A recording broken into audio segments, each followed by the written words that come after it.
Assalamualaikum warahmatullahi wabarakatuh. Waalaikumsalam warahmatullahi wabarakatuh. Bismillahirrahmanirrahim. Alhamdulillahi rabbil alamin.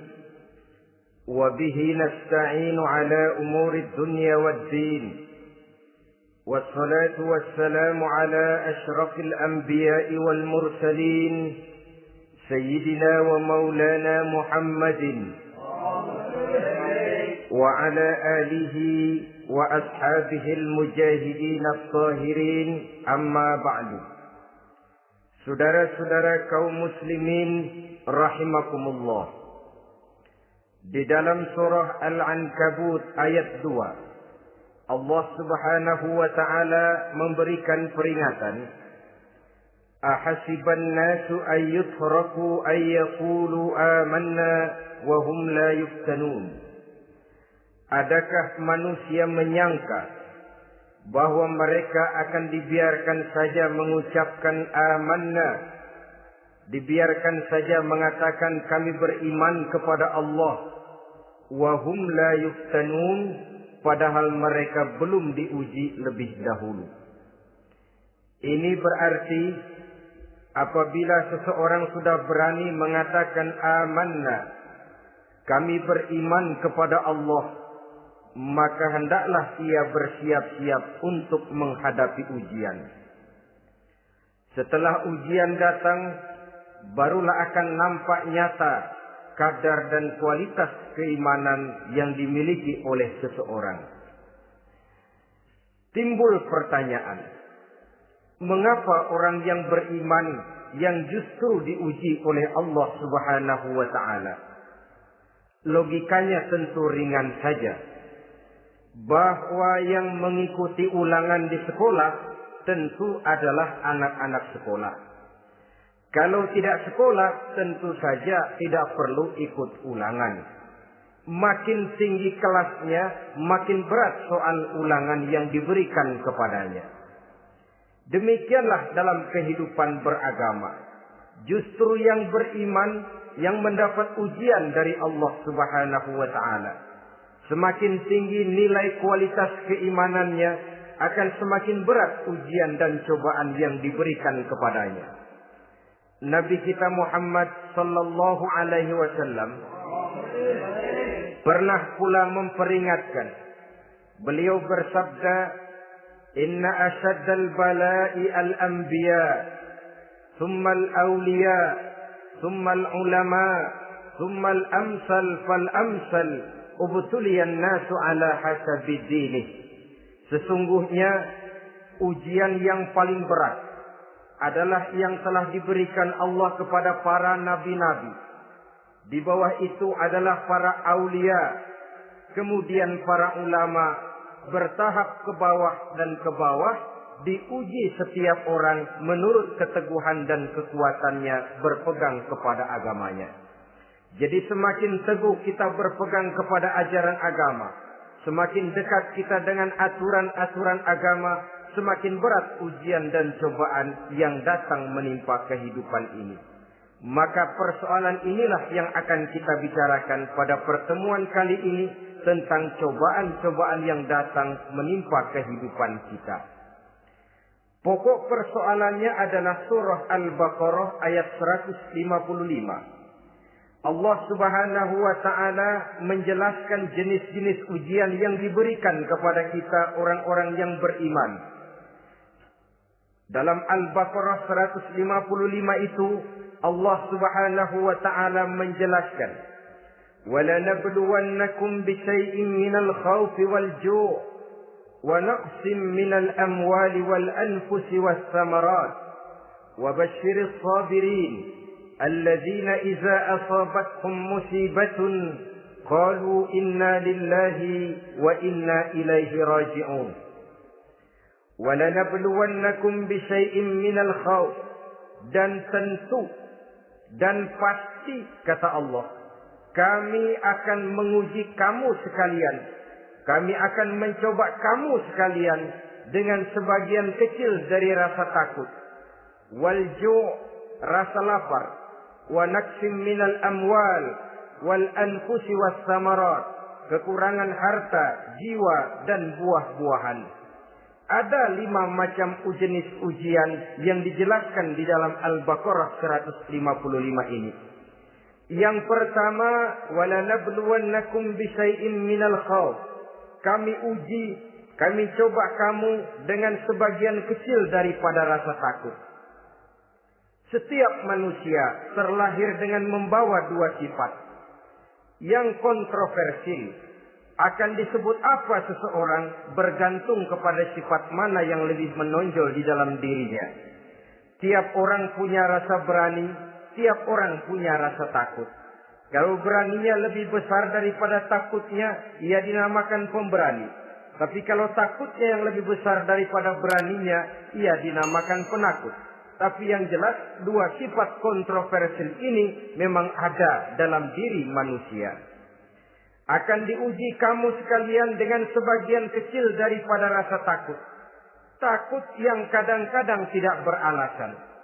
Yang kaya takut jatuh miskin. Yang punya jabatan takut kehilangan kedudukan dan pengaruhnya. Dan pada akhirnya yang hidup pun menjadi takut mati. Sesuatu yang sungguh tidak beralasan dan menimbulkan kegelisahan di dalam kehidupan. Mari kita lihat dampak yang ditimbulkan oleh rasa takut ini. Ada orang kaya yang takut jatuh miskin.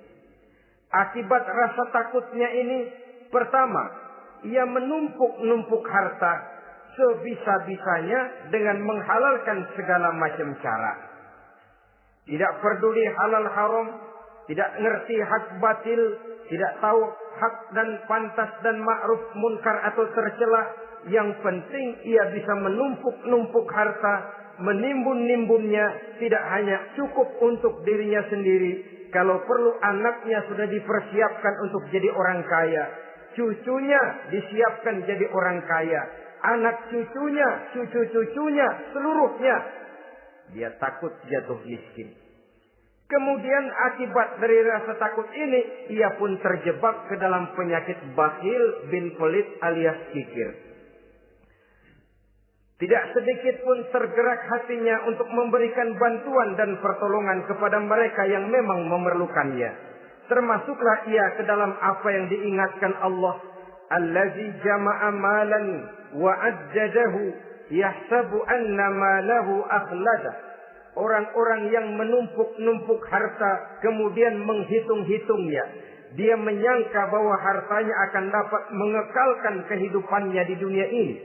Dia menyangka hartanya akan dapat mengekalkan kebahagiaannya di dalam kehidupan ini.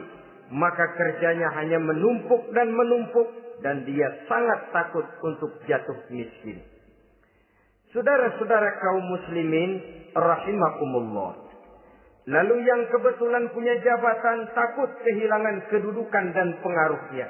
Maka ia akan melakukan segala cara dan jalan untuk menjaga keamanan dan ketenangan dari jabatan yang sedang didudukinya. Hilang kesadaran bahwa jabatan adalah amanah. Hilang pengertian bahwa kedudukan adalah alat untuk berbuat baik dan mengabdi kepada sesamanya. Yang ada pikirannya hanyalah bagaimana menjaga kedudukan dan pengaruhnya agar tetap ada dalam dirinya. Segala cara pun dilakukan dan kadang-kadang ia kehilangan kontrolnya.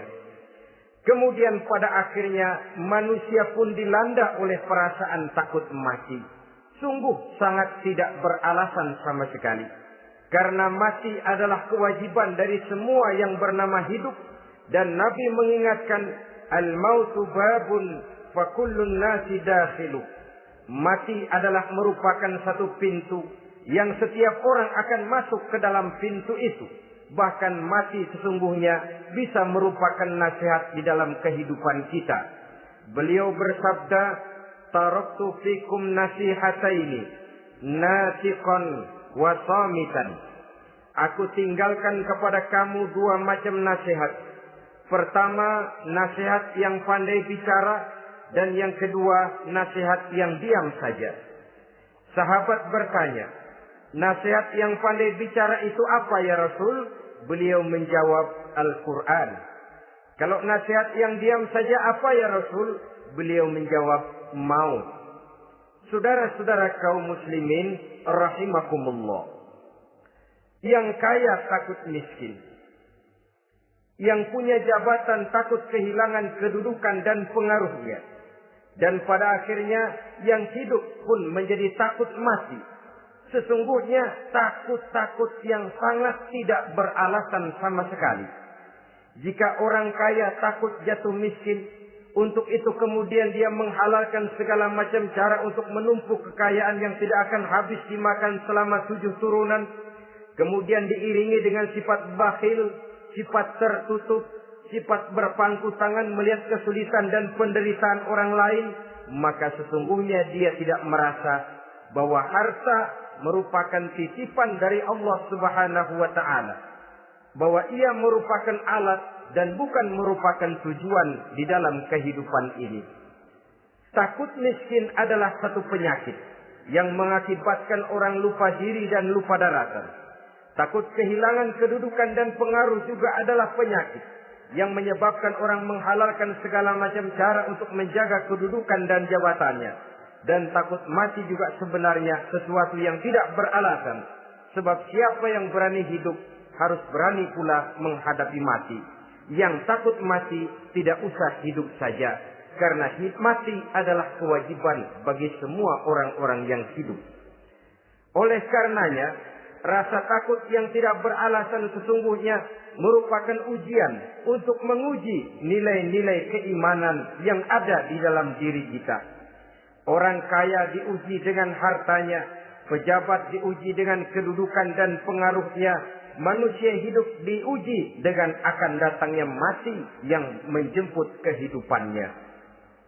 Menghadapi ujian-ujian semacam ini, maka marilah kita menyadari, yang kaya tidak perlu takut miskin. Dari Allah harta itu datang, kepada Allah harta itu akan kembali. Yang punya kedudukan dan pengaruh tidak usah takut kehilangan kedudukan dan pengaruhnya. Karena jabatan sesungguhnya merupakan amanah dari Allah Subhanahu wa ta'ala yang harus digunakan dan dianggap sebagai kesempatan untuk berbuat kebajikan sebanyak-banyaknya. Saudara-saudara kaum muslimin rahimakumullah. Ini bagian pertama dari ujian-ujian yang ada dalam Al-Baqarah 155. Wala nabluwannakum bisyai'im minal khauf. Kami akan uji, kami akan coba kamu dengan sebagian kecil daripada rasa takut. Takut yang kadang-kadang saya katakan sekali lagi sangat tidak beralasan. Akibatnya bisa menimbulkan gejala-gejala yang aneh di dalam kehidupan kita. Saudara-saudara, yang kedua, walju, akan kami uji kamu dengan rasa lapar. Kelaparan belum tentu identik dengan kemiskinan. Bahkan di dalam surah An-Nahl ayat 112, Allah Subhanahu wa ta'ala memberikan contoh yang sangat nyata dan jelas. وَضَرَبَ اللَّهُ مَثَلًا قَرْيَةً كَانَتْ آمِنَةً مُطْمَئِنَّةً يَأْتِيهَا رِزْقُهَا رَغَدًا مِنْ كُلِّ مَكَانٍ فَكَفَرَتْ بِأَنْعُمِ اللَّهِ فَأَذَاقَهَا اللَّهُ لِبَاسَ الْجُوعِ وَالْخَوْفِ بِمَا كَانُوا يَصْنَعُونَ.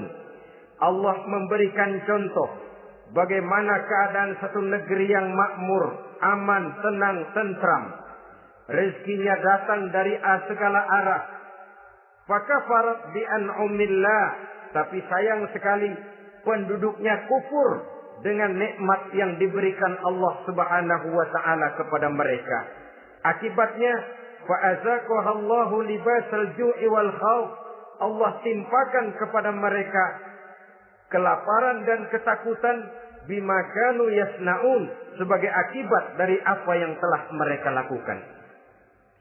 Marilah kita melihat contoh dalam Al-Quran ini untuk mengadakan introspeksi di dalam diri dan kehidupan kita masing-masing. Adalah satu keberuntungan bahwa kita sebagai manusia dijadikan Allah sebagai khalifahnya di permukaan bumi ini, yang ditugaskan untuk membudidayakan alam, mengelola dan mengambil manfaatnya bagi sebesar-besar manfaat di dalam kehidupan kita. Dijadikannya bumi untuk tempat tinggal kita sebagai hamparan di mana segala fasilitas dan kebutuhan hidup kita tersedia. Tinggal lagi kita pandai-pandai mengelolanya. Apalagi buat kita Muslim yang tinggal di persada Nusantara tercinta Indonesia ini. Satu negara yang orang katakan untayan jamrut katulistiwa, yang hijau ranau subur makmur, melahirkan slogan dengan kata gemah rifah loh jenawi toto tentrem kerto raharjo. Negara yang demikian subur, negara yang demikian indah, negara yang demikian hijau ranau ini, apabila kita terkena fakafarat bi an umillah, kufur kepada nikmat yang diberikan oleh Allah kepada kita, dia tidak akan mendatangkan ketenangan, dia tidak akan mendatangkan kesejahteraan, bahkan akan sangat boleh jadi akan menimbulkan kekacauan, ketidaktenangan dan kelaparan di tengah negara yang subur makmur. Inilah yang sangat menyedihkan. Kenapa ini bisa terjadi? Fakafarat bi an umillah, orang kufur terhadap nikmat yang diberikan Allah Subhanahu wa taala. Diberikan negara yang subur, makmur, indah, hijau ranau, tapi dikelola dengan cara yang brutal dan membabi buta. Menguras sumber daya alam melampaui sebagaimana yang seharusnya, sehingga memperkosa keadaan alam itu sendiri. Hutan dan belukar yang ditebangi secara liar dan sembarangan akan melahirkan gurun-gurun pasir yang gersang dan tandus. Sehingga dengan demikian maka akan mengakibatkan malapetaka bagi kehidupan manusia itu sendiri. Begitu juga percobaan-percobaan ilmu pengetahuan yang mengundang dan mengandung reaktor-reaktor nuklir akan memberikan luka kepada alam itu sendiri, yang mengakibatkan akan kembali kerugian kepada makhluk bernama manusia. Saudara-saudara kaum muslimin rahimakumullah. Jadi dengan demikian, di dalam satu negara yang subur, hijau, ranau dan makmur, bisa saja terjadi kelaparan apabila kita ingkar, tidak mau bersyukur terhadap nikmat yang diberikan Allah kepada kita. Kita kelola alam ini seenak perut kita saja dengan tidak memikirkan akibatnya di kelak kemudian hari nanti. Kita ambil satu contoh. Orang-orang tua kita dulu pada umur 60 tahun, 70 tahun, kalau dia menanam kelapa, orang lalu bertanya, kakek nanam kelapa untuk siapa nanti? Apa jawabannya? Untuk anak cucu saya. Umur 60 tahun atau umur 70 tahun, ia masih menanam pohon kelapa. Untuk apa katanya? Untuk anak cucu saya di belakang kemudian hari nanti. Orang yang bisa menanamkan sesuatu untuk generasi yang akan datang, itulah orang tua yang bijaksana. Tapi orang yang menanam sesuatu hanya untuk kepentingan dirinya sendiri saja, maka itulah orang yang hanya mementingkan diri sendiri atau orang egois. Tapi lebih celaka lagi, orang yang mau melakukan sesuatu yang akan meninggalkan akibat bagi generasi yang akan datang, akibat yang tidak baik, itulah orang yang aniaya, orang yang zalim di dalam kehidupan kita. Bumi, tempat di mana kita manusia tinggal, bukan satu wujud yang tanpa batas. Pernahkah kita membayangkan cuma satu bumi untuk dihuni oleh 5 miliar lebih dari makhluk bernama manusia, yang kadang-kadang pertumbuhan sarana untuk menunjang kehidupan tidak sepesat pertumbuhan jumlah makhluk bernama manusia itu sendiri. Oleh karena itu kita dituntut untuk pandai-pandai mengelola, membudidayakan alam ini dengan tetap menjaga keseimbangannya, sehingga bahaya kelaparan yang merupakan ujian di dalam kehidupan, insya Allah tidak akan kita temukan di dalam kehidupan kita. Saudara-saudara kaum muslimin rahimakumullah.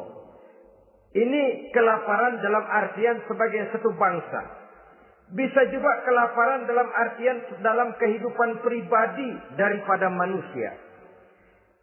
Hidup ini, kata orang, berjalan bagaikan roda pedati. Sekali tempo naik kita ke atas, lain saat turun kita ke bawah. Ada saatnya kita jaya, ada saatnya kita pun mengalami kemunduran.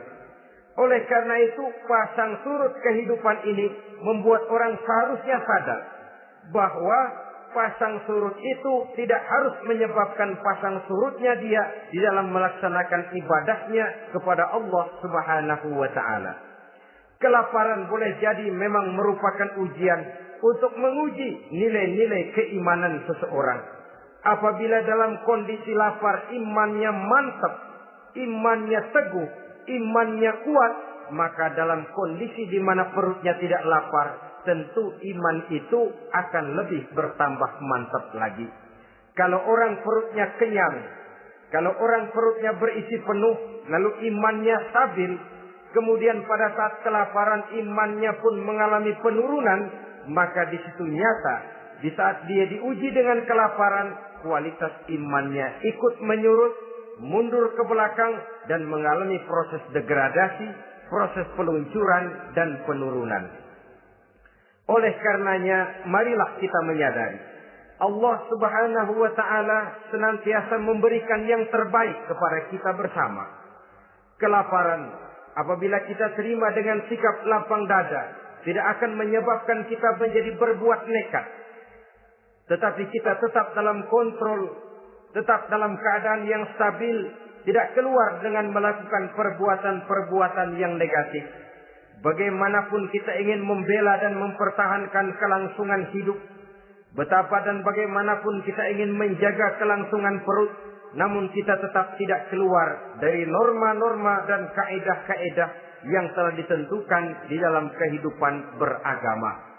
Inilah cobaan yang kedua yang ada dijelaskan dalam Al-Baqarah ayat 155 tadi berupa kelaparan.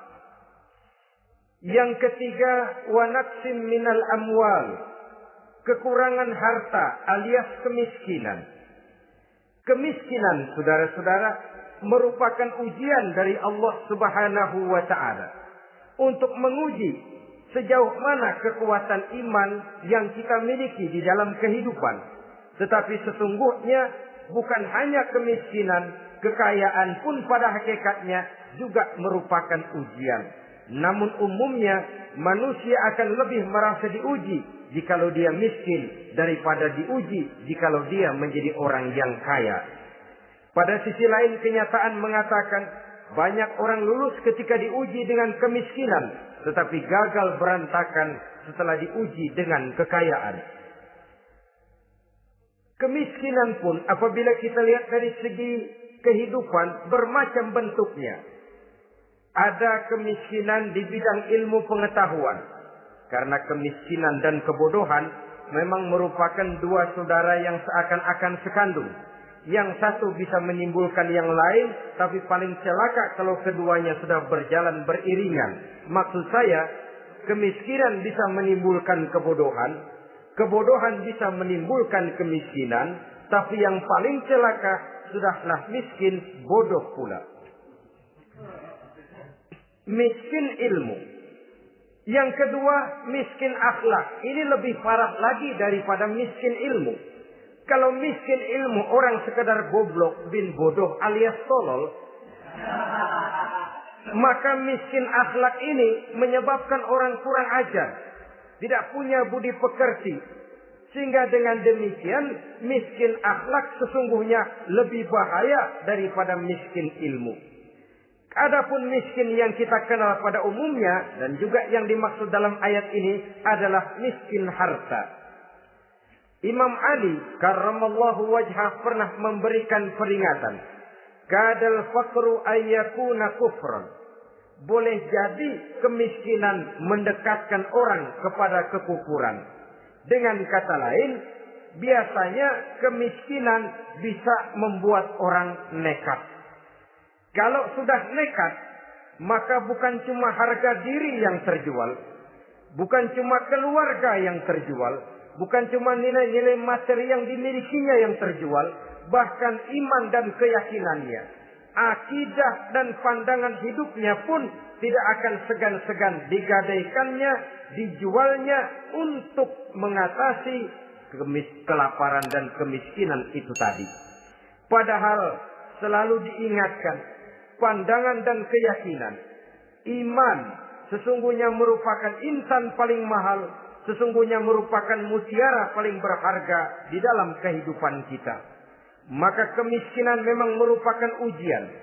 Banyak orang yang kebal berhadapan dengan segala macam cobaan, tapi pada saat diuji dengan kemiskinan, ia tidak tahan diri, ia tidak sanggup menjaga dan mempertahankan akidahnya, maka akidah yang cuma satu-satunya pun ikut terjual juga adanya. Saudara-saudara kaum muslimin rahimakumullah, mari kita menelusuri bahwa sesungguhnya Nabi menyatakan, ajaban li amril muslim, inna amrahu kullahu lahu khair. Aneh kata Nabi, aku heran kata Nabi, urusan orang Islam ini sesungguhnya semuanya baik. Baik bagaimana? Kalau dia kaya, dia bersyukur, dan itu baik. Kalau dia miskin, dia bersabar, itu juga baik. Jadi kaya bagi orang Islam baik, miskin bagi orang Islam juga baik. Kalau dia kaya, dia kan bisa berkata, alhamdulillah saya kaya, mudah-mudahan harta ini bisa menunjang ibadah saya kepada Allah Subhanahu wa taala. Baik. Kalau dia miskin, dia juga berkata, alhamdulillah saya miskin, mudah-mudahan di akhirat nanti pemeriksaannya tidak lama-lama seperti orang kaya. Ya kalau melarat yang mau diperiksa apaan? Memang nggak punya apa-apa. Yang kaya boleh jadi pemeriksaannya rada seret, banyak sikutannya. Saudara-saudara kaum muslimin, dua persoalan ini baik kalau kita tidak salah terima. Mana yang lebih baik? Tentu yang lebih baik menjadi orang kaya yang bersyukur. Dan itu memang wajar. Kaya, syukur. Miskin, sabar. Yang luar biasa kalau mau tahu, miskin, syukur. Kalau kaya, syukur memang mestinya. Miskin, sabar. Ya mestinya lah. Miskin kagak sabar mau kemana? Tapi yang luar biasa sesungguhnya, miskin, syukur. Syukur bagaimana? Ya seperti saya katakan tadi. Alhamdulillah, mudah-mudahan di akhirat nanti pemeriksaannya tidak lama seperti orang yang kaya. Sehingga kata Nabi, setiap persoalan yang dihadapi umat Islam baik bagi dia. Miskin, baik. Kaya, baik. Asal orang tidak salah terima. Tapi sebaliknya, kalau salah terima, kaya, lupa diri. Miskin, lupa daratan. Pada posisi di mana dia sebenarnya tidak bisa menerima kenyataan dengan baik. Akhirnya kehilangan kontrol. Saudara-saudara kaum muslimin rahimakumullah. Karena itu pada pertemuan kali ini saya ingin mengajak kita bersama. Marilah kita menyadari betapapun kemiskinan yang datang menimpa, seluruhnya merupakan ujian yang datang dari Allah untuk menguji nilai-nilai keimanan kita. Jangan iman itu berubah, jangan akidah itu bergoyah, jangan keyakinan dan pandangan hidup itu tertukar dengan keyakinan dan pandangan hidup lainnya. Bahkan dalam kemiskinan, orang biasanya menemukan diri dan kepribadiannya. Dalam kemiskinan, orang bisa berjalan lebih lurus untuk mendekati Allah Subhanahu wa taala. Sesungguhnya kemiskinan bukan merupakan sesuatu yang harus kita takuti, apalagi kalau ia memang merupakan ujian. Kemiskinan yang merupakan ujian adalah kemiskinan yang akan berakhir dengan kebaikan.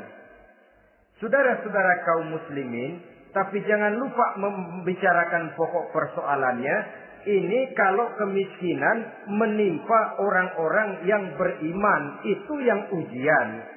Kalau nggak beriman, melarat, bukan ujian, persekot.